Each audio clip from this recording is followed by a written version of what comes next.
انت تعرف ان لحد النهارده محدش يعرف المقبره اللي مدفون فيها جنكيز خان؟ وطبعا جنكيز خان مؤسس امبراطوريه المغول ويعتبر ويصنف انه اكبر طاغيه في العالم. جنكيز خان كان قبل ما يموت امر جنوده انه يدفن في مكان سري. طب جنوده هنا هيعملوا ايه؟ بعد ما جنكيز خان مات سنه 1227 الجنود حملوا جثمان وراحوا يدفنوه، وكانوا في الطريق بيقتلوا اي حد يصادفهم علشان ما يعرفش مكان المقبره. مش كده وبس، انت متخيل انهم قتلوا العمال اللي قاموا بناء القبر برضه عشان ما حدش منهم يقدر يدل الناس على مكان المقبره. بل ان الشيء الغريب والملفت للنظر انهم قتلوا نفسهم بعد ما قاموا بعمليه الدفن تنفيذا لوصيه جنكيز خان اللي اوصاهم ان المكان يكون سري.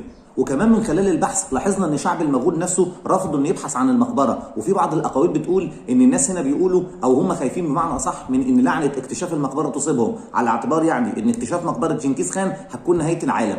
ولحد النهارده محدش اكتشف المقبره دي اللي هي مقبره اكبر طاغيه على وجه الارض في العالم ككل، واللي بعض العلماء بيقولوا ان اكيد المقبره بتاعته دي بتحوي كنوز وخيرات كتير جدا نظرا لامبراطوريته كانت واسعه، واكيد الكنوز دي جمعها من الامبراطوريه على مدار التاريخ. بس كده يا سيدي، شكرا والسلام عليكم ورحمه الله وبركاته.